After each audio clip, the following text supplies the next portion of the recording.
Ngayon ko lang napansin na kahit pa-senior na 'tong nasa unahan namin, itong naka-pink na helmet, 'tong backlight, ang bilis niya rin magpatakbo. Hindi siya nagpapahuli. Hinahabol niya yung nasa unahan, eh, "Sige Melchor, bilisan mo."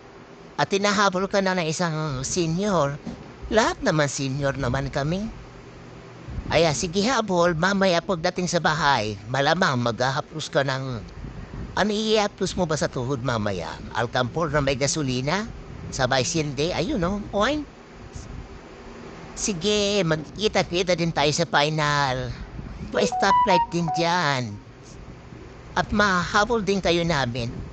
Alam niyo kagandahan sa kagandahan sa pamamasyal namin, hindi kami gutom.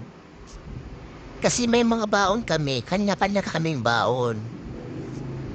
Kapag magutom kami, kahit saan, puwedeng kumain, 'di ba? Kahit diyan huminto ka lang sa tabi na alam mong safe ka, puwede kang kumain. So kaming apat, may mga kanya-kanya kaming baon.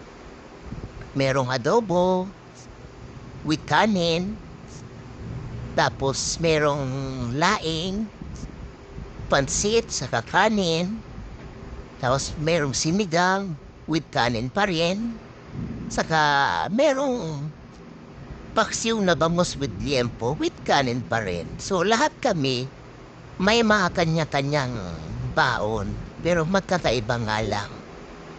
Mahirap naman kung di namin itutopa yung bawat isa, 'di ba? Tapos mamaya pare-pareho palang adobo. So, wala kaming pamimilian. Kailangan kapag namamasyal tayo o malayo yung pupuntahan natin, mas maganda talaga ang nagbabaon tayo. Kasi gutumin man tayo kahit sa alangaring lugar, pwede tayong kumain.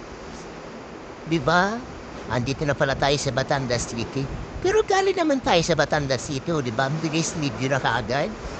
'Di ba? Ang bilis, lumilipad lang. O ngayon, dikit-dikit na ng konti. Sige, habol. Medyo pabagsak na rin ang ulan sa mga oras na 'to.